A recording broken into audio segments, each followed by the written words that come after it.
Hello दोस्तों, स्वागत है मेरे यूट्यूब चैनल एकेडमी ऑफिशियल अभिषेक में। आज हम लोग बात कर रहे हैं दारोगा से संबंधित, जो कि 22/7/2018 को यह क्वेश्चन पूछा गया था।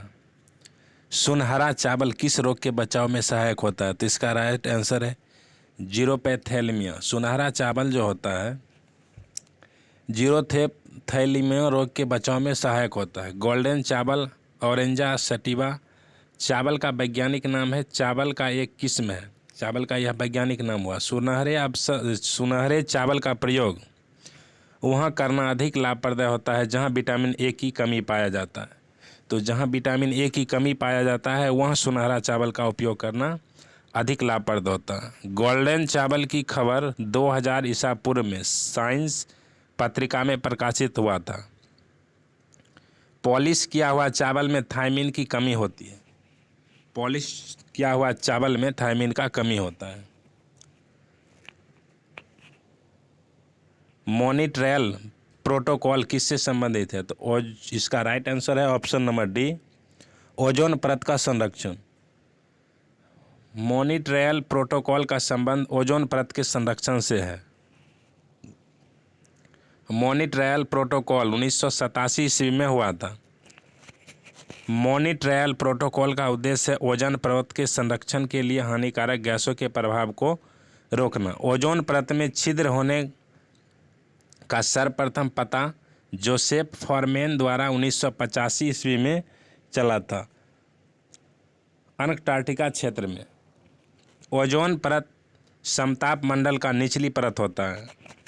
ओजोन परत विश्व की ओजोन परत जो है पृथ्वी के वायुमंडल की एक परत है जिसमें ओजोन गैस की सघनता अपेक्षाकृत अधिक होती है। ओजोन परत के कारण ही धरती पर जीवन का संभव है। अगर ओजोन परत नहीं रहता तो धरती पर जीवन का संभव नहीं होता। ओजोन परत को पृथ्वी की सुरक्षा कवच भी कहा जाता है। ओजोन की मात्रा मापने की सुविधाजनक इकाई का नाम है डॉवस। डॉवस से इसका मापा जाता है। सम्मान में डॉवस इकाई रखा गया है। ओजोन परत को सीएफसी गैस मुख्यतः क्षति पहुंचाता है। ओजोन परत को जो है सीएफसी गैस क्षति पहुंचाता है। ओजोन परत पराबैंगनी किरणों के हानिकारक प्रभाव से रक्षा करता है। और वन्य जीव संरक्षण वर्ष 2002 में वन्य जीव संरक्षण अधिनियम 1972 में संशोधन कर इसमें संरक्षण रिजर्व एवं समुदाय रिजर्व को जोड़ा गया। इनके द्वारा समुदाय के अधिकारों में कमी किए बिना वन्य जीवों की संरक्षण सुनिश्चित किया गया। कच्छ की खाड़ी समुद्री राष्ट्रीय पार्क है जो गुजरात के जामनगर में स्थित है। यह भारत का प्रथम समुद्री राष्ट्रीय पार्क था। नेक्स्ट क्वेश्चन है, टाइफाइड मियादी बुखार फैलता है दूषित पानी व खाद्य पदार्थ से। टाइफाइड जो है दूषित पानी व खाद्य और पदार्थ से फैलता है। टाइफाइड यह जीवाणु रहित जीवाणु जनित रोग है। जीवाणु टाइफाइड साल्मोनेला टाइफी इसका अन्य नाम है आंत ज्वर, मियादी बुखार, आंत का बुखार। खोज करता है इनके डॉक्टर डेनियल ई सोलमन 1885 ईस्वी में। प्रभावित अंग है आंत। टीका टैब वैक्सीन लेने से टाइफाइड बुखार जो है ठीक हो जाता है। लक्षण तेज बुखार और सिर में दर्द। नेक्स्ट क्वेश्चन है, निम्नलिखित में से स्वच्छ जल की मछलियां कौन सी है? तो इसका राइट आंसर है ऑप्शन नंबर बी, ए और बी दोनों है। रेहू और कतला यह स्वच्छ जल की मछलियां हैं। संघ कौंडेला के अंतर्गत मछलियां आती है जो लवणीय और मृदु जल में पाई जाती है। ये सभी अनियमिततापी और असमानतापी जंतु है। इस वर्ग के जीवन में श्वसन क्लोम द्वारा होता है। ये जल में अंडे देने वाले वर्टिब्रेट हैं। मत्स्य वर्ग में शार्क, टॉर्पीडो, भेटकी, हिप्पोकैम्पस, एनावास, मांगुर, सिंघी इत्यादि मछली आते हैं। नेक्स्ट क्वेश्चन है, वानिकी अनुसंधान संस्थान स्थित है? इसका राइट आंसर है देहरादून में। वानिकी अनुसंधान संस्थान देहरादून में स्थित है। भारतीय सर्वेक्षण विभाग ये भी देहरादून में है। भारतीय पेट्रोलियम संस्थान, ये भी देहरादून में। केंद्रीय खनन एवं ईंधन अनुसंधान, ये भी धनबाद में है। भारतीय मौसम वेधशाला पुणे में। प्लाज्मा अनुसंधान संस्थान गांधीनगर। भारतीय खगोल संस्थान बेंगलुरु में। जीवाणु प्रौद्योगिकी संस्थान चंडीगढ़। रमन अनुसंधान संस्थान बेंगलुरु। भाभा अनुसंधान संस्था ट्रॉम्बे। नेक्स्ट क्वेश्चन है, निम्न में से कौन सी पर्वत चोटी भारत में है? तो इसका राइट आंसर है कॉर्मेंट। कॉर्मेंट पर्वत जो है, कॉर्मेंट पर्वत चोटी भारत के उत्तराखंड राज्य में स्थित है। कॉर्मेंट पर्वत की ऊंचाई है 7,756 मीटर। और है पर्वत नमचा बरवा चीन में है, 7,756 मीटर इसका ऊंचाई है। मकालू नेपाल चीन में स्थित है, 8,481 मीटर है। अन्नपूर्णा नेपाल 8,078 मीटर। तिरिचमीर पाकिस्तान में है, 7,228 मीटर। नंदा देवी भारत 7,817 मीटर। नंगा पर्वत भारत में है, 8,126 मीटर इसकी ऊंचाई है। जापान के योकोहामा शहर में वर्ष 1994 में संयुक्त राष्ट्र सदस्य देशों का सम्मेलन जिस संदर्भ में किया गया वह है प्राकृतिक आपदा नियंत्रण। जापान के योकोहामा शहर में वर्ष 1994 में संयुक्त राष्ट्र सदस्य देशों का सम्मेलन प्राकृतिक आपदा नियंत्रण से संबंधित है। नेक्स्ट क्वेश्चन है, भारत वर्ष का नूनामती तेल शोधक कारखाना कहाँ स्थित है? तो इसका राइट आंसर है असम। भारत वर्ष का नूनामती तेल शोधक कारखाना असम में स्थित है। डिगबोई तेल शोधक कारखाना भी असम में है, 1901 ईस्वी में स्थापित किया गया था। भारत में 23 तेल शोधक कारखाना है। भारत का सबसे बड़ा तेल शोधक कारखाना है जामनगर गुजरात में स्थित है। जामनगर रिफाइनरी रिलायंस इंडस्ट्रीज द्वारा संचालित किया जाता है। नूनामती तेल शोधक कारखाना की स्थापना 1 जनवरी 1962 ईस्वी को किया गया था। सर्वप्रथम आधुनिक तरह से तेल की खुदाई 1859 ईस्वी में यूएसए में किया गया था। नेक्स्ट क्वेश्चन है, गुलबदम बेगम ने किसके कहने पर हुमायूंनामा लिखा था? तो अकबर के कहने पर इन्होंने हुमायूंनामा लिखा। गुलबदन बेगम ने अकबर के कहने पर हुमायूंनामा पुस्तक लिखी थी। हुमायूंनामा मुगल बादशाह हुमायूं की जीवनी थी। गुलबदन बेगम ने हुमायूंनामा में हुमायूं की उदार प्रवृत्ति की प्रशंसा की। तुजुक ए जहांगीरी, जहांगीर की आत्मकथा जो फारसी भाषा में है। मुगल साम्राज्य के संस्थापक जहीरुद्दीन मोहम्मद बाबर का जन्म 14 अप्रैल 1483 को फरगना में हुआ था। वह प्रीति वंश की ओर से तैमूर का वंशज एवं मातृवंश की ओर से चंगेज खां का वंशज था।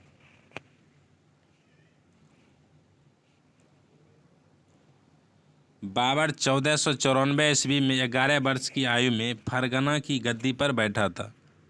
भारत का आक्रमण करने से पहले बाबर ने काबुल, बुखारा, खुरासान और समरकंद पर विजय प्राप्त की थी। बाबर ने 1507 ईस्वी में काबुल जीतने के बाद बादशाह की उपाधि धारण की। पानीपत का प्रथम युद्ध 21 अप्रैल 1526 ईस्वी में, यह युद्ध बाबर एवं इब्राहिम लोदी के मध्य हुआ था। बाबर विजयी रहा और इब्राहिम लोदी को मारा गया।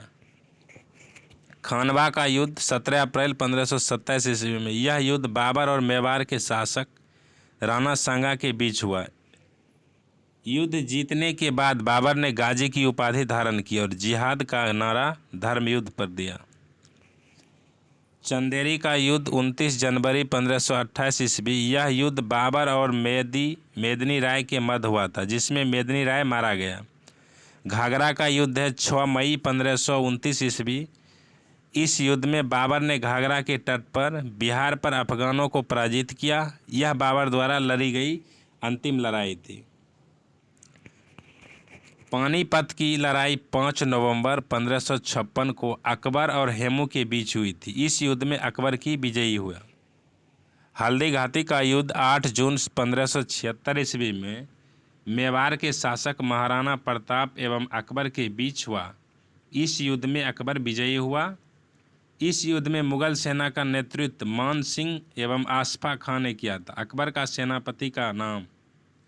सेनापति मान सिंह था।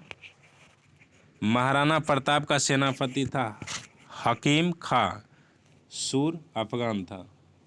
दीन इलाही धर्म का प्रधान पुरोहित अकबर था। अकबर के दीवान राजा टोडरमल खत्री जाति से 1580 ईस्वी में 10 साल बंदोबस्त व्यवस्था लागू की। अकबर के दरबार का प्रसिद्ध संगीतकार था तानसेन था। अकबर की शासन प्रणाली की प्रमुख विशेषता मनसबदारी प्रथा थी। अकबर द्वारा शुरू की गई मनसबदारी प्रथा मंगोलिया से लिया गया था। अबुल फजल ने अकबरनामा ग्रंथ की रचना की। वह दीन इलाही धर्म का मुख्य पुरोहित था। अकबर के काल को हिंदी साहित्य का स्वर्ण काल कहा जाता है। मुगलों की राजकीय भाषा फारसी थी।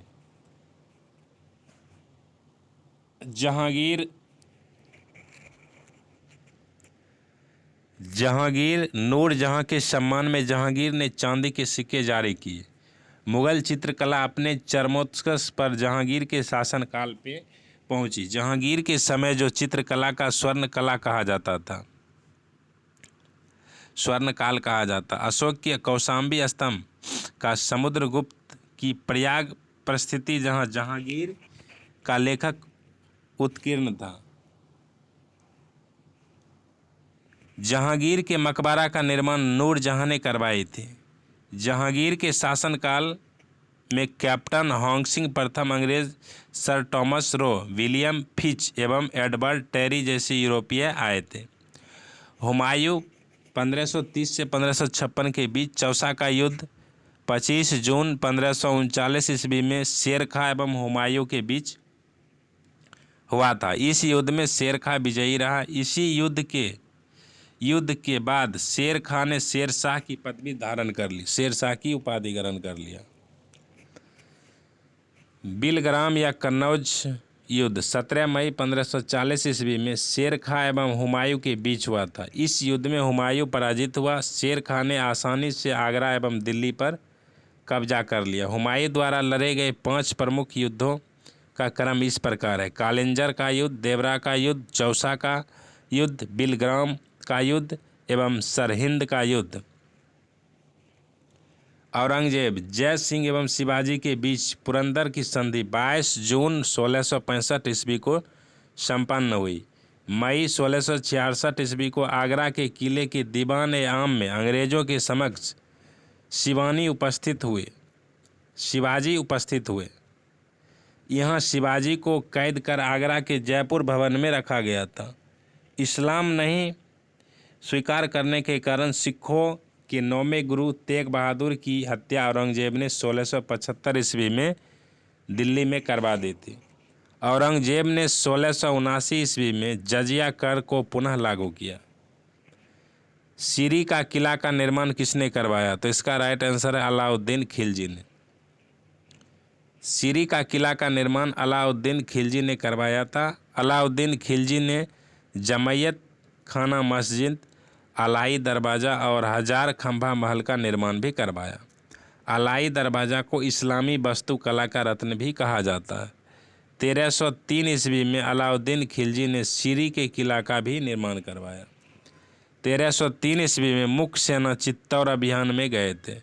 इस समय मंगोल आक्रमण हुआ था, जिससे सुरक्षा के लिए सीरी के किला को और मजबूत किया गया था। खिलजी वंश, गुलाम वंश के शासन को समाप्त कर 13 जून 1290 ईस्वी को जलालुद्दीन फिरोज खिलजी ने खिलजी वंश की स्थापना की।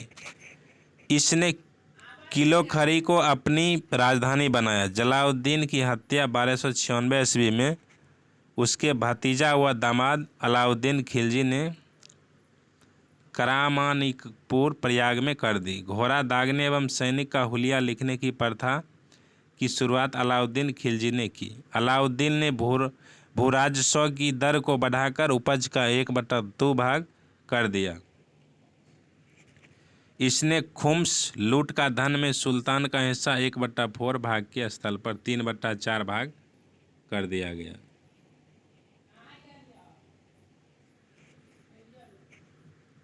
मूल्य नियंत्रण को सफल बनाने में मुफ्ती सेंसर एवं नाजिर नापतौल अधिकारी की महत्वपूर्ण भूमिका थी। आराम शाह की हत्या करके इल्तुतमिश 1211 ईस्वी में दिल्ली की राजगद्दी पर बैठ गया। इल्तुतमिश तुर्किस्तान कजाकिस्तान एक शहर था जहां इलवरी तुर्क था जो ऐबक का गुलाम एवं दामाद था। ऐबक की मृत्यु के समय वह बदायूं का गवर्नर था। इल्तुतमिश लाहौर में राजधानी को स्थानांतरित करके दिल्ली बनाया। इल्तुतमिश के महत्वपूर्ण कार्य कुतुब मीनार के निर्माण को पूर्ण करवाया था।